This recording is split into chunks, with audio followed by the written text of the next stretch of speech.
Good morning, everyone. The IAH Colombia, welcome to this talk today.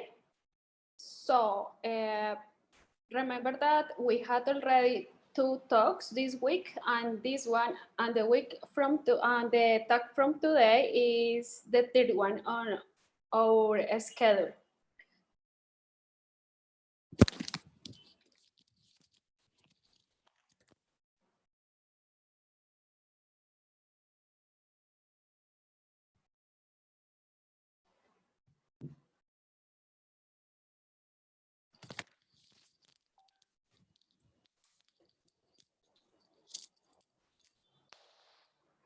So we will have at the end of the talk, we will have some time for questions. So I will appreciate that you guys please leave your comments and questions on the chat. Today, I welcome Dr. Zakari. He is a doctor in environmental engineer, and also he has a secondary major doctoral in environmental science and policy. He has experience in groundwater and other environmental modeling and computational hydrogeology and physics and related natural science. That was his degree and research. He has experience instructing and developing environmental science and engineering programming curriculum at the undergrad and graduate university levels. His research experience includes applied groundwater modeling at a number of cities across Michigan, involving analysis of long-term aquifer sustainability, groundwater surface water interactions, and 3D modeling of complex geology. So, Dr. Zakari, welcome, and you can start now your talk. Okay, thank you very much for this opportunity to present some of our recent work. And I really appreciate the efforts of the Colombian chapter of the International Association of Hydrogeologists for putting this Groundwater Talks webinar series together. I think this is fantastic, especially in times today.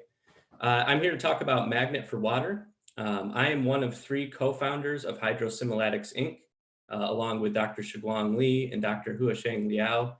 We formed Hydrosimulatics Inc. a few years ago, and it's a business spinoff from Michigan State University, where over the past 15 or 20 years, a groundwater modeling software called Interactive Groundwater was developed in Professor Shiguang Li's lab.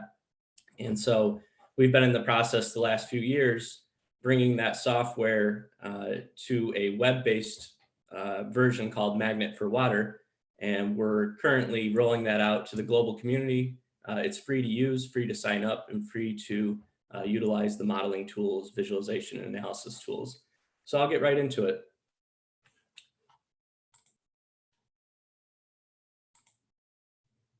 So my plan is to first lay out the motivation and the overview of the magnet vision.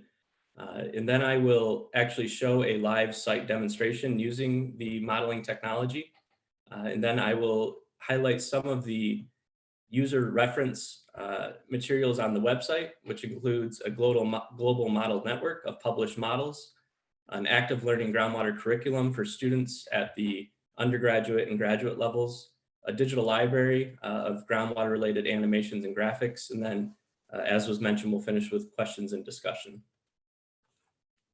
So just very briefly, if we think about the 21st century great challenges, environmental sustainability is certainly at the top, and we're well aware that groundwater is a key component of the environment in the hydrologic cycle.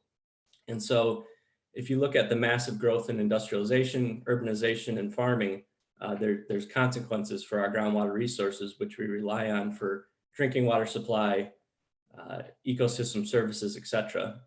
And so we're really trying to grasp with how do we grow and improve livelihoods for individuals around the world, but also protect our groundwater resources and think about long-term sustainability with respect to groundwater quantity, making sure there's enough for the different services that it provides, and also making sure it's of proper quality. It's safe for humans to ingest and for the ecosystems which rely on it. And so we really have a significant challenge in front of us protecting our groundwater resources for the century ahead. And so I want to talk first about two bottlenecks that make managing groundwater on a global scale a difficult societal issue. And one of the issues that many of us are familiar with is there's too little data. We are working with the subsurface, which is invisible, often deemed mysterious, and it's very difficult to collect enough data to fully characterize the subsurface system which controls the groundwater flow. But also we want to argue that we simply have too much data in some cases. And so over the past 15 or 20 years, we've seen a significant increase in the amount of global spatial data available.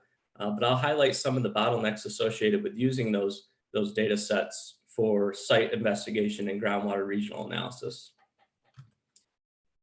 So as I mentioned, many of us in hydrogeology and groundwater studies recognize the importance of having subsurface data.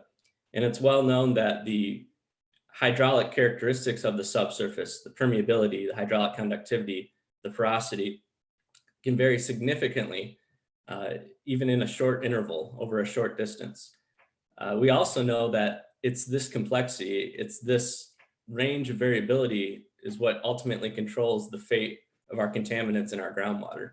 And so it's very important to understand and characterize the heterogeneity and the complexity of the subsurface. But as we know, it's almost impossible to collect enough data to do that with the precision we would like. So we have this issue of too little data. We've made significant improvements in the past decades of compiling more and more data, but it's still a challenge even so. I want to also argue that we maybe have too much data, or a better way to say that is we haven't caught up with the data yet in terms of our technologies, in terms of our approaches. And so over the past, especially 15 years or so, we've seen a significant increase in the global spatial data that are available. Information on digital elevation models, information on soil types, land use, land cover, climate data, etc. Now, these data are providing all sorts of useful information, but those of us that have worked with these data sets recognize they are massive, very large storage requirements, lots of processing required. So these are different data sets stored in different warehouses, often in different formats. And so when we piece together these different spatial global data sets, we spend a significant amount of time bringing all of those different data sets of different formats, different types, different qualities. We spend a lot of time bringing that to a site that we're interested in, where we should really be focusing on the scientific discovery and the analysis. But we're still burdened by the pre-processing and the data size itself.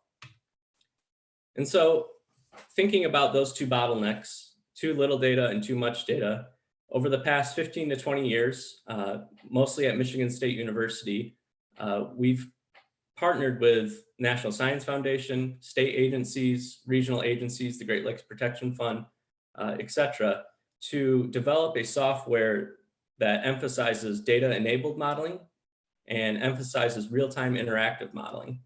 And so we really want to focus on spending our time and energy on the investigation, the analysis of our models, rather than trying to put the models together themselves.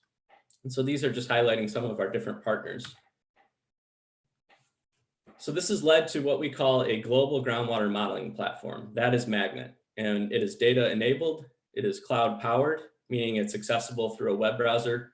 And as I mentioned, it's real-time interactive. And so the different data sets that we compile or assimilate into the global modeling platform include digital DEMs, river and lake networks, water well data sets, soil types, etc.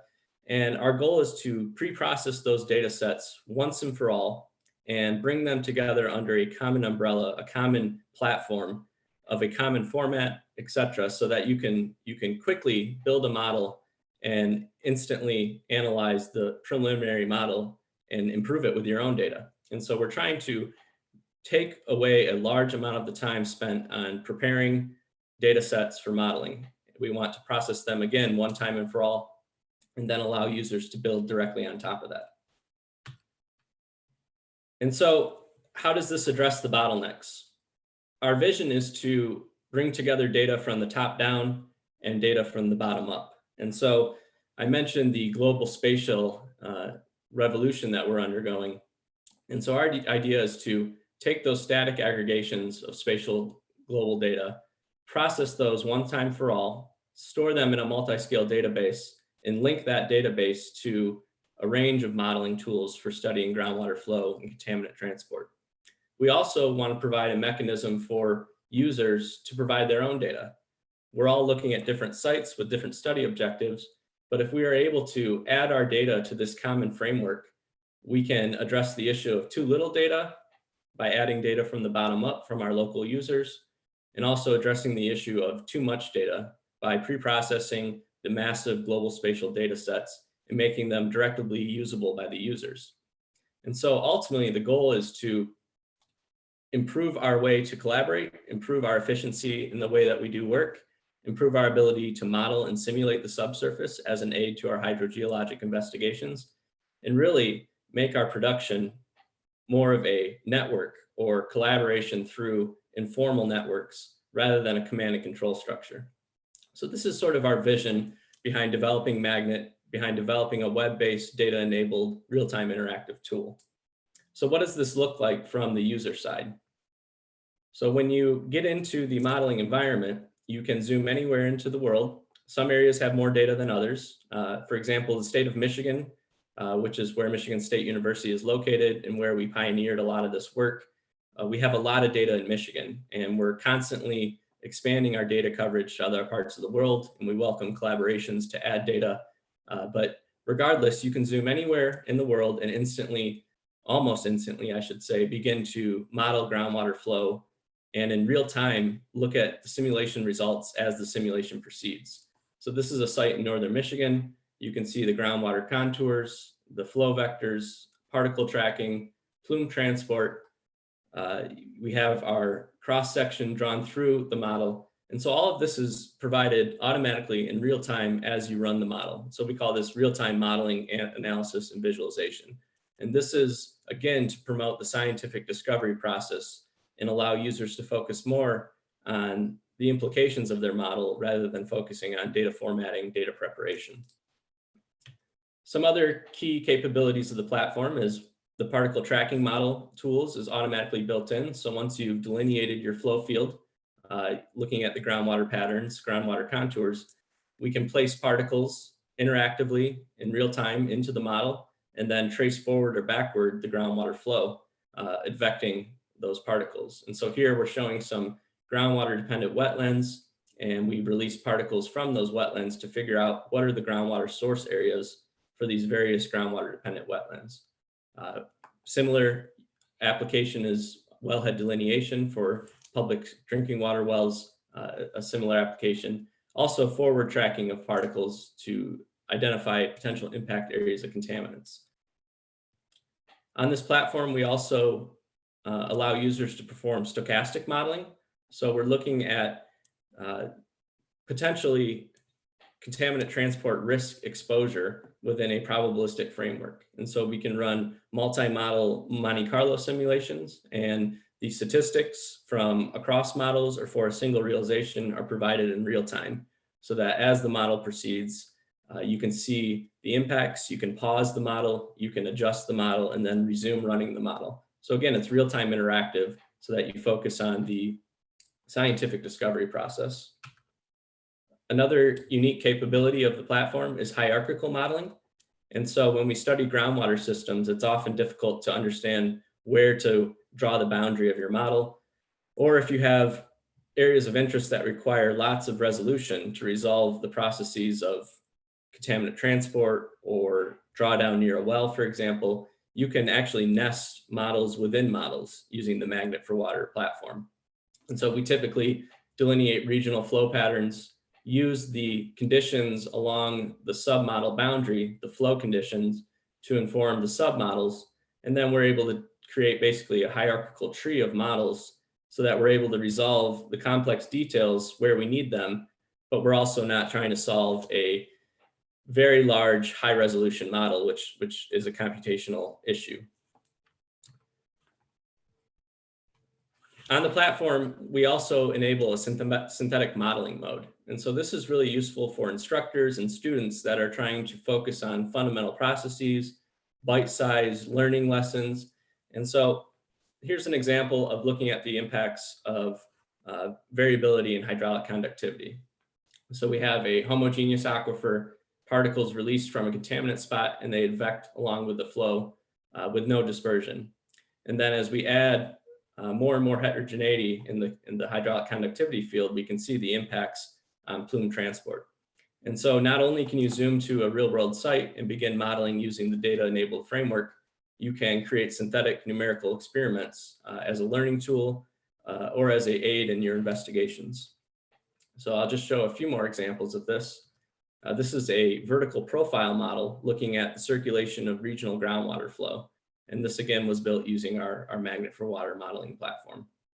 And so we really want to deliver a tool that allows people to see into the subsurface, to experiment with different configurations of the subsurface, to look at management scenarios, and to do that in an intuitive and real-time interactive way. Let me show one more example here. Looking at a landfill and the impacts of preferential channels on a leaky landfill and the impacts on the underlying aquifer. So again, we want to promote real world problem solving, but we also want to put these modeling tools into the hands of instructors and students so that they can better appreciate and better understand some of the fundamental processes which they can apply as professionals later in the field. So let's see. What I'd like to do now is show you the actual platform. And so let me switch over here to the website. And so as I mentioned, the MAGNET4Water modeling platform, oops, sorry, here we are. So to get access to the MAGNET4Water modeling platform, you simply go to magnet4water.com. This is what our homepage looks like. There's different tabs with access to different materials, curriculum learning materials, quick tutorials and manuals.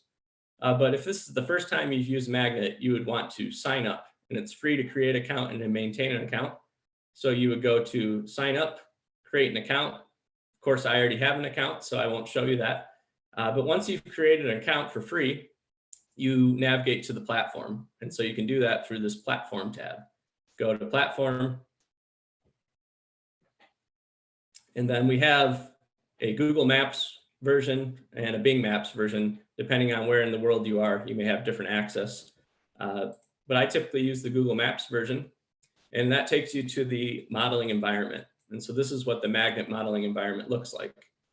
You can immediately proceed to this by going to magnet4water.com/magnet, or you can go through the homepage like I just showed.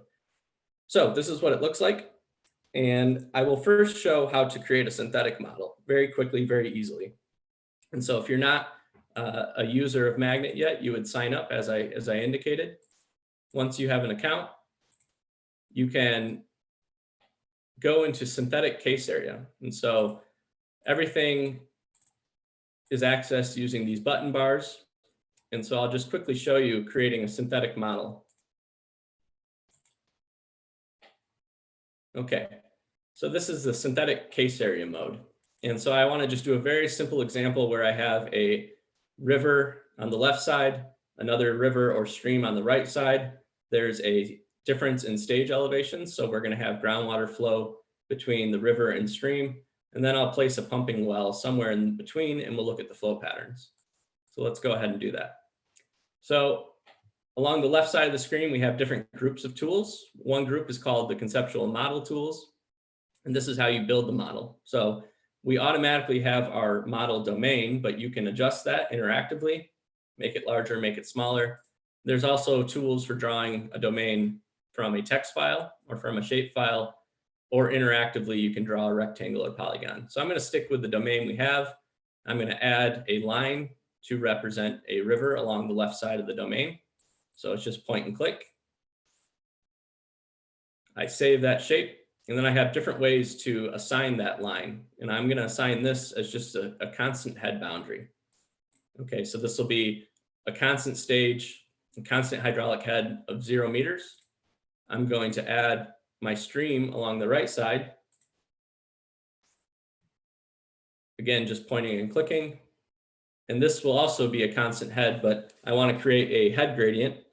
So I'll make this less than the river on the left side. And then, as I mentioned, let's add a pumping well. And so I go to well, draw a well. And by default, it has a pumping rate of 2,500 cubic meters per day. So I've added the 3 conceptual features. It's going to ask for my username before I simulate. I've already created an account. I log in with my password, and I'm good to go. So now we'll simulate the model after we built it, and you can watch the status bar at the top of the screen to find out what's going on with your model. So right now it's taking the inputs that I drew and it's running the model on our server. It's extracting any relevant big data. This is a synthetic model. Everything's just very simple, but you can see almost within 30 seconds or less, we see the flow of groundwater from our river on the left-hand side to the stream on the right-hand side. We see the drawdown cone of depression along the pumping well. And automatically, every time you simulate using MAGNET4Water, we automatically create analysis charts. And so you can see this yellow line, that's a cross-section going through the model. And so we automatically extract the model results along the cross-section diagram.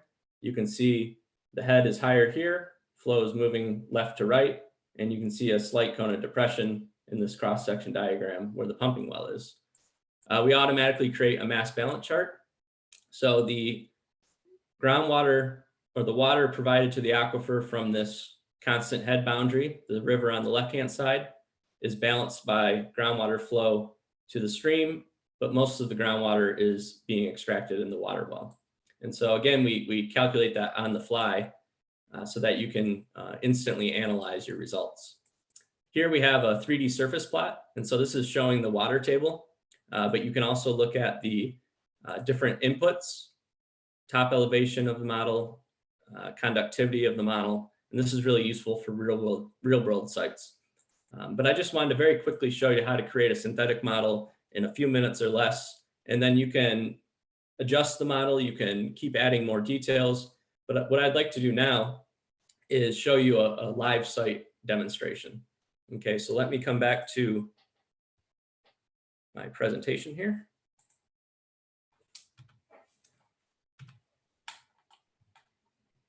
Okay, so just so I can narrate a little easier, I'm going to show you the screen capture of the live site demo. We can go in and do a little bit live interactively. But once you've created your username, you can start to zoom into any site in the world and begin modeling. So we're going to look at a site in my home state of Michigan, United States. And there's an area in northern Michigan that has one of our largest toxic TCE plumes in the state, and actually one of the larger TCE plumes in all of the United States. And so the first step is to zoom to the area of interest, and I'm first going to look at the regional flow conditions. So I model a relatively large area. The first time I try to simulate a model or save any changes, I have to enter my credentials. Again, it's free to create an account, use an account. So now once we've created the regional flow domain, I'm going to actually just simulate. And so what we have is, for any area on Earth, we have a set of default values. And those default values are basically placeholders, allowing you to solve the groundwater flow equations and then quickly build a model. And then once you have this preliminary model, you can adjust the inputs based on server data that we have from the top down or your own data from the bottom up. And so here, almost instantly, we have a preliminary model of groundwater flow in this large regional area. And so you can see the head contours and the flow vectors in plan view. You can see the cross-section diagram and the mass balance chart. And all of this is created automatically as part of the simulation process. You can see the land surface is highly variable. That's extracted DEM. And so we use the digital elevation model data to delineate the land surface, which is the top of our unconfined aquifer. And then we use a constant elevation for the bottom of the aquifer. And so we can adjust that if we need. One other thing about the model is we supply recharge across the model domain. There's a default value, I believe it's 15 inch per year. You can adjust that at any point, add your own raster layer, add your own input data. But what we automatically calculate is where groundwater head is higher than the land surface, and we allow that to be a surface seep of groundwater. So groundwater leaving the subsurface and discharging to the land surface, either into a stream or a wetland. And so you can see the areas in my model here are indicated as seepage areas. And so you can see that in the Traverse City Bay, that's an expected seep area along the bay, at the bottom of the bay, and then some of the rivers. So now I've added a new cross section, and you can see you can interactively extract the results for your new cross section at any point. So by default, we run it from left to right across the model, but I drew a new cross section and looked at my new results. Now I am adding some particles. And so before I mentioned you can do particle tracking to look at flow patterns more easily. And so I'm adding a particle line here to trace the flow from a recharge mound towards the Bay Area in northern Michigan. I'm also adding a particle zone along these series of lakes, and I'm going to trace where does the groundwater move away from these lakes in my next simulation. I also mentioned we have default parameters that allows the model to be run and solved. We also have data stored on our server, and so right now I'm updating some of the input data. I may adjust the time step, make it a little larger. So again, this is just the process of customization. And now I'm going to resubmit the model. And so you can pay attention to the prompts and to the status bar at the top to make sure everything is working. And usually in 30 seconds or less, you have your updated model results. And so again, this is real time. This is exactly as if you were sitting there. This is how long it takes to see the model results. So now we can see those particles advecting along the flow field in the areas that I placed them. We can see the movement of water from the series of lakes. We can see the movement of groundwater from the recharge mound. And you can see we now have an updated lower aquifer surface. The bottom aquifer surface is now following the bedrock surface, and that's available on the server, on the Magnet server. So you can see I selected that in my last execution. We also have spatially variable hydraulic conductivity and spatially variable rain recharge. And so I'm going to use those inputs, those pre-processed big data sets, and I'm going to update the model using those data sets. You can see here I'm applying a multiplying factor. I'm basically multiplying those spatially variable layers by a scalar to raise the values up or down. But again, this is just a incremental process of starting with a very basic preliminary framework model using any data that's available, and then incrementally improving the model by adding your own data or using data from our server. Okay, so the flow patterns in general look the same, but you can see there's more variability now that we've captured some of the variability in the hydraulic conductivity and the recharge. And after every simulation, you can again look at your updated results. And one thing that you can do is you can customize these cross-section plots. So along the cross-section, I typically am showing the head, but here I'm going to update it and show the hydraulic conductivity along that cross-section. So you can see now our model has spatially variable hydraulic conductivity. So I also want to show how that conductivity varies in my 3D surface plot. So that's what I'm updating right here. And again, I'm just trying to convince you that we actually have spatially variable hydraulic conductivity as part of our model now. So that surface plot shows how conductivity varies across the model domain. A cross-section diagram also shows that now. So again, this is modeling, visualization, and analysis all coupled together, all working hand in hand so that you can probe your model, understand your model before having to go through the pre-processing or post-processing phase. Everything's done on the fly for you. Here, I'm just pointing out that my recharge input is different at different locations in the model. So we have spatially variable recharge. And you have lots of options for how to display different parameters, both in plan view, cross-section view, and 3D view. Okay. Last thing I want to show is we have static water levels, basically head measurements from water wells from about half of the United States. So we have it for Michigan, Ohio, we're in the process of trying to collect water well data with static water level measurements from across the United States and across the world. And so if you have access to static water level data, head measurements, we'd like to add those to the platform so that you can build a model and then extract those head measurements and compare the simulated model to the actual observed head measurements. So right now I'm extracting all of the data available from the state of Michigan within my model domain. There's probably tens of thousands of wells within this large area. Yep, about 18,000, 17,000. So it's extracted all of those wells. It's looked at the head measurements taken at those wells, and now it's going to compare the model to the observed. And so along the y-axis is my simulated head.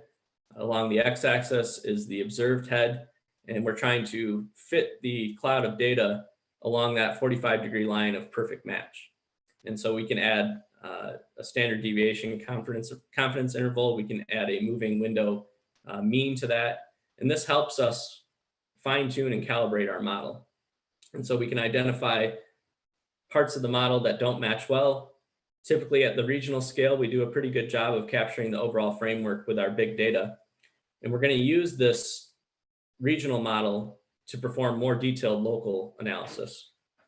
Okay, so that's the end of the regional model. So let me show you a continuation now. So we've looked at the regional dynamics. We've incrementally improved our regional model. The calibration plot looked pretty good. So we're going to use that regional model as boundary conditions for our local model. So I've zoomed into my area of interest. I've drawn a new model. I've indicated I'd like to use boundary conditions from my previous model. That's what the boundary condition from parent model means. I'm adding some particles at the contamination site. I'm also going to look at the water balance for this Torch Lake, a very beautiful lake in northern Michigan. And I'd just like to get some more details about the flux in and out of that lake. So I'm just doing a rough estimate of the location of that lake using a zone feature. And again, this is all GUI based, real-time interactive, mostly point and click. Obviously you need to have some background with groundwater hydrology, but as you notice in all of the menus, there are question marks next to the titles for different buttons, and those are real-time help pages. So if you get lost or you're not sure what a parameter is or how to implement the parameter correctly, we have some help pages embedded there for you. So now I am simulating the local dynamics. I have my contamination plume, the particles moving along the flow field, so I get a sense of where that contamination is going. I can trace that forward. I can also trace it backwards. So if I have a known contamination site, but I don't know what the source is, I could trace particles or a plume backwards. So I'm using particles, but you can also add concentration plumes and simulate dispersion associated with that. Here you can see that we have additional terms in the mass balance chart. So we have the lake both receiving and providing water to the aquifer. We had flow coming in along our boundaries. And we're looking now at the local detailed dynamics using our regional perspectives. Okay, so in the interest of time, I'm going to stop here for the site demonstration. The rest of this model shows adding vertical layers and then adding an actual plume at the Mansalona site. This tutorial, this site demonstration is available on the website. And so if you want to watch the rest of it, you can watch the rest of it on our website. So I think that's a good point to stop and take a look at the website. But I want to give you a flavor of how to build both a synthetic model and a site model of a real world site using the server data or adding data of your own. And again, it's an incremental process of scientific discovery and minimal programming, mostly point and click model development and analysis. And so I showed you the MAGNET4Water.com website. So let's bring that back up.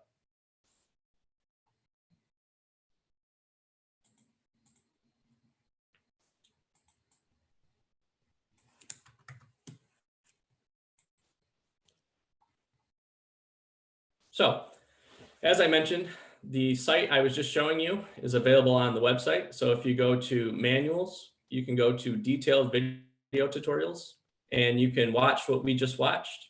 There is a voiceover, that's me, you'll recognize. And so you can watch the rest of part 2.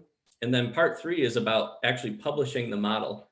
So if you want to share your model to the global magnet network, or you want to share it privately, we enable that. And so this third video here shows you how to actually publish your model onto the global network of magnet models and share with others. So highlight your work, get input from others. And so you can watch that third video to learn more about that. And I'll just show you very quickly the model network. And so these are previously created models, some of which, or many of which, were created by us here at Hydrosimulatics. And this is the actual existing models. And so different models built in different places in the world. You can zoom in on a particular model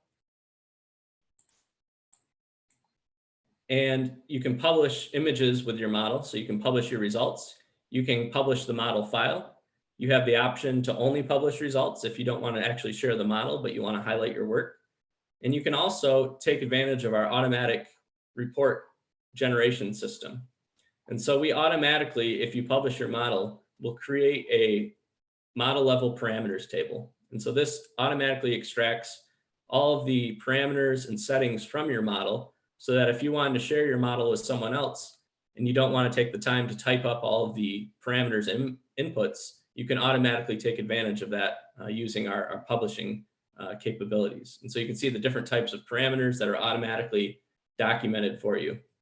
Model components, simulation settings, boundary conditions, how you're solving flow, how you're solving transport, and then some of the actual parameters for your different layers. So that's a great way to collaborate. It's a great way to look at what others are doing in your area. And so check out the model network, publish to the model network, or you can work in teams and publish between teams. I won't show that right now, but I wanted to make you aware of the model network. The other thing I want to highlight here are the quick tutorials.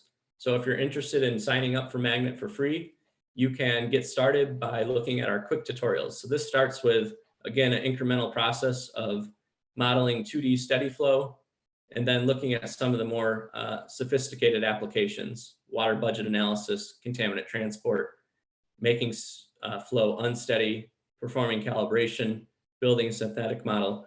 So anytime anyone contacts me to get started with Magnet, I always suggest that they visit the quick tutorial page. And these have videos that show you how to go through it, and then also step-by-step instructions. If any instructors or students are watching today's webinar, I suggest that you take a look at our curriculum. And so we have created a set of pre-made problems, lessons, projects, capstone projects that utilize the Magnet modeling software within a specific context. So we have different categories you can choose from, everything from analytical groundwater analysis and looking at more numerical aspects, information about geology and its relation to parameterizing our aquifer models. And we also have a set of featured active learning projects. So if you're teaching groundwater hydrology or groundwater modeling, these are 2 to 3 week projects that are pre-prepared for you. You're welcome to use them for free. You're welcome to edit them and update them based on your own needs. But they basically have a context, a story for students to read through. So some of you may know about the Woburn, Massachusetts Superfund site from the 1980s. And so there's a background. Students look at the different arguments. Then they are given some data, given some additional information, and their job is to basically build a model and decide which side has the correct argument. So they're posing as expert hydrogeologists using the software to build the model, to analyze the model, and then to address these real world arguments. And so just to give you a flavor, we have steps for model setup. We have figures to help them conceptualize the model. But again, if you're an instructor or a student, you're free to use any of these contents free of charge. And if you want to customize, we're happy to help you customize that. We also have a visualization library, which is really useful for students and researchers. And so these are animations created using our software. And so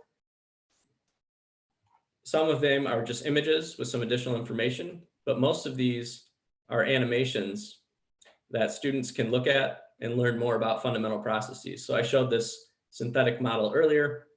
There's a large category of looking at different impacts, different sensitivities to different types of hydraulic parameters that are relevant to groundwater.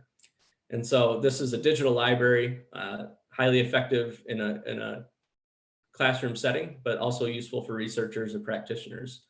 And then some of our case studies, just to highlight some of the different projects that we've worked on using this Magnet4Water software. It used to be a desktop application, but now we are migrating everything onto this MAGNET4Water.com platform. And so here are some different examples of problems we've looked at using the software. Go back to my slides.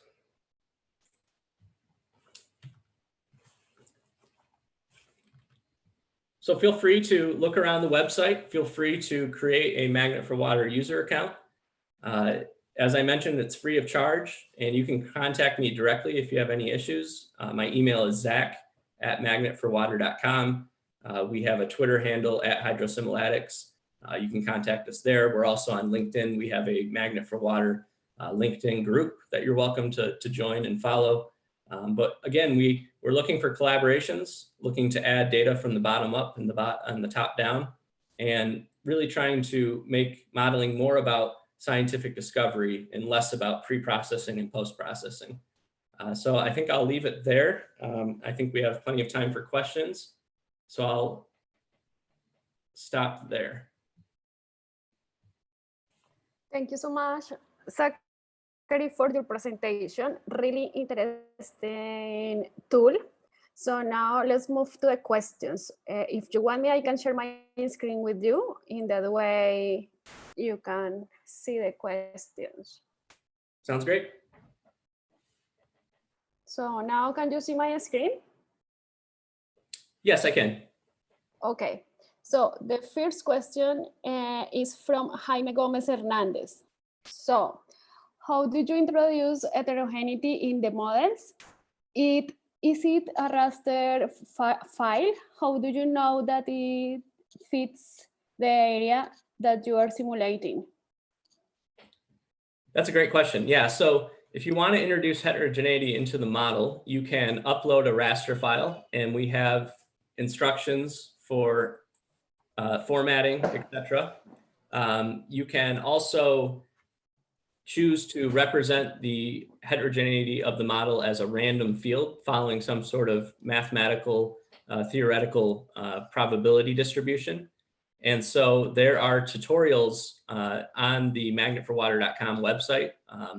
Quick Tutorials 2 has a whole 4 different lessons that show how to introduce heterogeneity in a stochastic manner. If you're interested in importing a raster file, you can follow the help pages, and if you're still having issues, you can email me directly.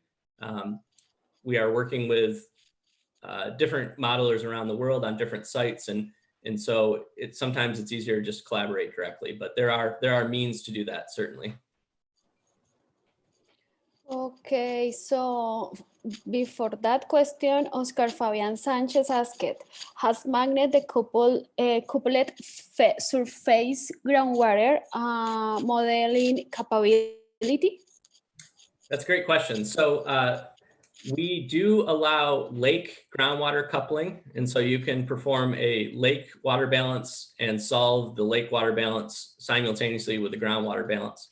We are currently adding a web-based version of SWAT, the Soil Water Assessment Tool, and so that will be available on Magnet this summer for simulating the surface water component, watershed modeling. And so you will be able to couple the results from a SWAT model with the groundwater flow model. But right now, recharge is expressed as an input to the aquifer. So we don't have explicit surface groundwater coupling at this point, but in the next few months, we're going to incrementally release more capabilities that allow you to do that. So stay tuned for more capabilities there. So Oscar Fabian also is asking, let me follow the questions here, sorry.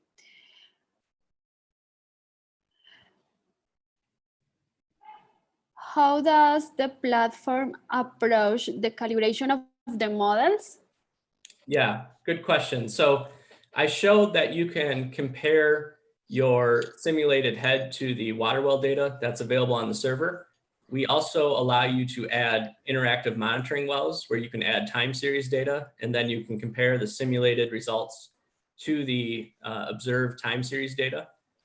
Right now, we do not provide automated calibration, for example, using Ucode or PEST, but that is going to be exposed fairly soon. So if you're used to using automatic calibration tools, we could potentially work with you on your own tool, or we will be providing industrial standard code wrapped into the Magnet platform very soon. But right now, it's a traditional trial and error approach to adjusting your inputs and looking at the agreement between the simulated and observed. Okay, so Harry is asking, can the magnet be used in modeling of groundwater flow, and how? Yeah, so that's what this whole demonstration was about, is modeling the flow. And so we're using those pre-processed groundwater data sets to delineate the spatial framework and then simulate the flow. So if you want to model flow, if you want to predict future outcomes, this is a great tool to do that.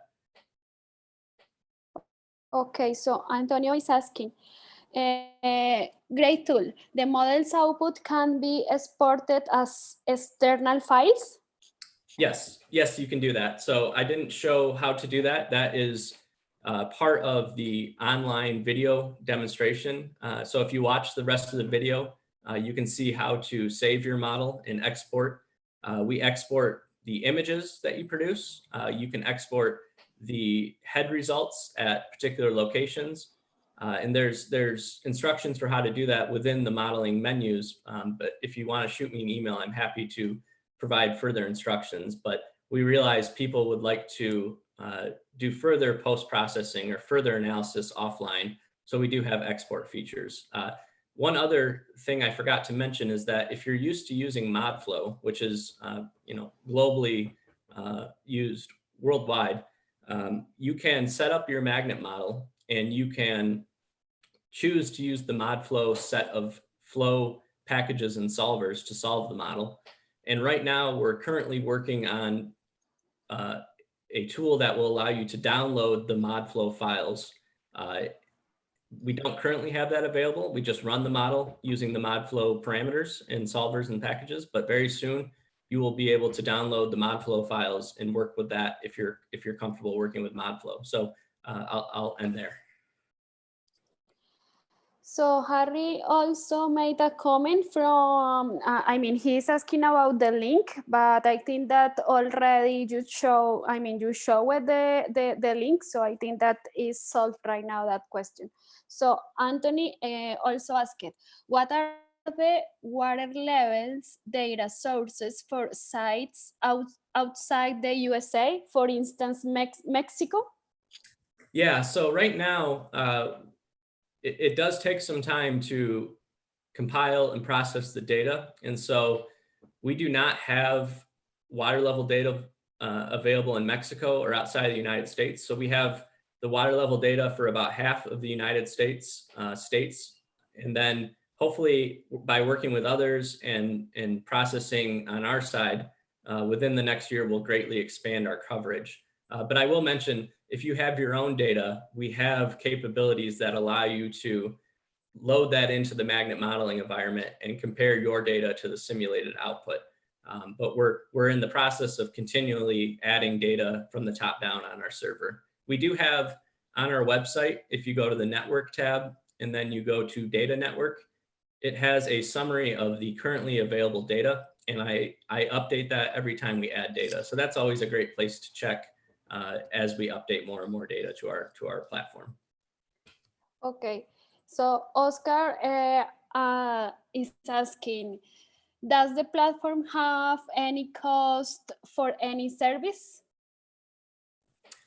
So we do have some grid limitations. Typically, unless you're modeling a very complicated site and require a very large grid size, you typically will not encounter the grid limitations. We have to obviously put a limit at some point because we do not have endless computational resources.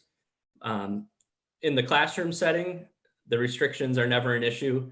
In the research setting, the restrictions are typically not an issue. But like I said, if you're trying to develop a very high resolution, large grid size model, then there will be a cost associated with that.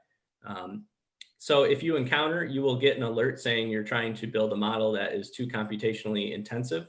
If you encounter that error and you're interested in accessing Magnet with no grid limitations, you can contact us.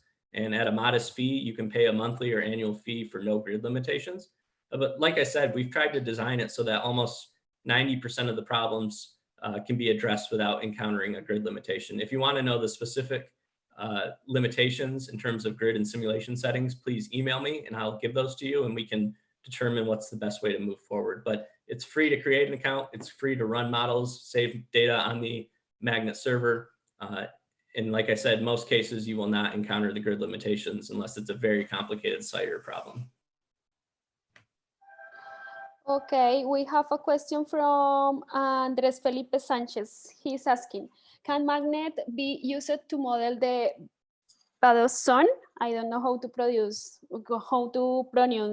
Right. So, yeah, the Vadose zone, the unsaturated Vadose, okay. zone. Right. So currently we do not model dynamics within the Vadose zone. We just model the drainage through that zone as recharge to the groundwater table. But as I mentioned earlier, sometime this summer, we're going to add Magnet SWAT to the Magnet platform. So all of the capabilities of the SWAT watershed modeling tool will be available. And then we also welcome collaborations in the future for people that have their own tools. We could potentially wrap those into the platform. And so right now, currently just groundwater, but this summer we're going to expand to watershed processes, which will include the unsaturated zone. Okay, Luis Camilo Suescun, he's asking, Magnet support fractured media, reactive transport, and for inverse modeling, which code? Yes, good question. So we do not explicitly have a fractured media module. And so if you wanted to represent fractures within a porous matrix, you could add those as line features or zone features, and then parameterize those using a different set of hydraulic conductivities, et cetera. Again, now that we have the framework, the online framework, we are constantly expanding our tools and expanding our data. And so we do not have fractured media at the moment, but we hope to add that within the year. We can do reactive transport. And so you can simulate retardation, you can simulate biogeochemical processes, and that's part of incrementally advancing the model. So after you build the model, you can add a source of contamination, and then you can determine what sort of reactive properties the aquifer or the solute has, and you can model that. With regards to inverse modeling, I touched on this earlier. We will soon incorporate our U-code automated parameter module into Magnet. Right now, it's trial and error for inverse modeling. And I know a lot of people would like to see PEST involved, so we'll probably incorporate PEST within the next few months as well. Okay, so Luis Carlos Leguizamon is asking, probabilistic models should vary according to the particular condition of a geographic location. How does this relationship work? Yeah, great question. So when you zoom into a particular area and delineate your model domain, that will tell Magnet to extract the relevant server data that are available. And so if you go to a certain location on Earth, you're going to have the digital elevation model automatically extracted. We do have the bedrock surface, so the superficial aquifer thickness, we have that globally. And so whatever data are available, we will automatically extract that for your particular location. That's done in the background on the server. For your location, though, depending on where you are, as I mentioned, in the United States, and especially in the state of Michigan, we have the most data. And in other areas of the world, we have fewer data. And so if you have a site that you're trying to model and you want to add your own data, that's the way to go forward. But again, we have a data network page that indicates the current extent of our data coverage. Okay, so we have a question from Carlos Molano. He is asking, I am curious about the reliability of the backward particle tracking with almost no data. This in case of forensic issues. I see. Yeah, so if there's no data, I assume we're talking about some sort of concentration data that you would use to confirm your simulation. If you're lacking data like that, you can perform Monte Carlo simulations. And so we slightly adjust the random field, and then you run, say, 100 models, and you can look at the mean plume extent. So you can look at across different models, and you can get a sense of, okay, I don't have any data, but I do, if I statistically run many models, I can look at statistical significance and look at the probability of particles moving forward or backward through a certain area. So again, I'll point you to the quick tutorials. There's four tutorials that look at stochastic modeling within the probabilistic framework. Okay, another question from Harry. Harry asks, it is possible to use magnet to study aquifer vulnerability in groundwater? I guess my short answer is yes. I think there's different ways to assess aquifer vulnerability, but we do allow you to very easily create the geologic framework and experiment with different land use or land covers, et cetera. And so you could look at, aquifer vulnerability, say, to surface contamination by studying the geology and studying the different sensibilities or sensitivities to changes in your model. If you're talking about overlaying different GIS layers, we do allow you to overlay images onto the modeling environment. And so you could assess the flow simulation results in integrated overlays with your own GIS layers, and you could assess aquifer vulnerability that way. But Harry, if you want to directly follow up with me, I would be happy to expand more on this. Okay, Luis Carlos is asking, the tutorials consider the procedures for the calibration of the spatial autocorrelation of material properties? Yeah, so this is related to the inverse modeling. So as I mentioned, we do not have automated procedures at this point, but I can see there's a large demand, not only in this group, but in other areas for automated calibration. So we'll be adding that soon. We will post an update in our different social media groups. Okay, Oscar Villalba, is it possible use the magnet in well protection perimeter? Yeah, absolutely. So you can model the flow system, and you can add a water supply well, and you can do particle tracking or sensitivity analysis to look at what is the capture zone around that well, and you could use that to protect the well from surface or subsurface contamination. And so we actually have some curriculum problems that look at that exact situation. We also have, I think, one tutorial that covers that as well. So that's one of the more common applications of this type of modeling software.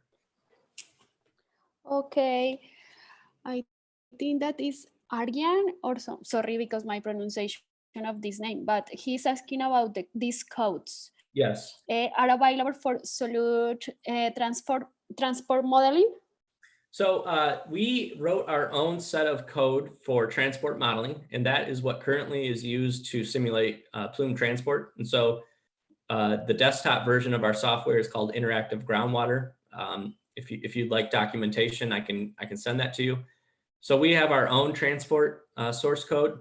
We have the ModFlow flow packages, but we haven't incorporated the ModFlow contaminant transport packages. So that is another thing that will be coming this summer, is MT3D and some of the other more sophisticated transport codes offered in the ModFlow family or elsewhere. So we can do transport modeling. It's using our IGW software code, and we'll add more and more codes in the coming months, hopefully. Okay, we don't have more questions from the audience, but I do have one. So my question is, I saw that your tool is developed with a research team from the Michigan University. So are you thinking, or do you have a tool where the people can go and just share the codes that they are programming or developing or something like that, like an open library?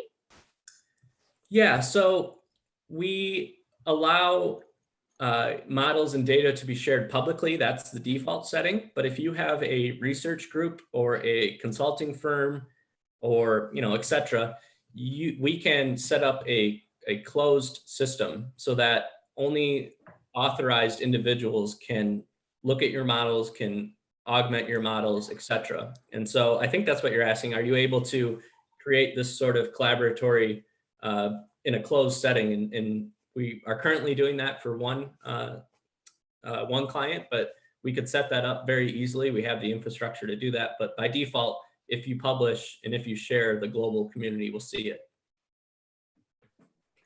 Okay, so thank you so much for your presentation, Dr. Zachary, and for your time to share with us.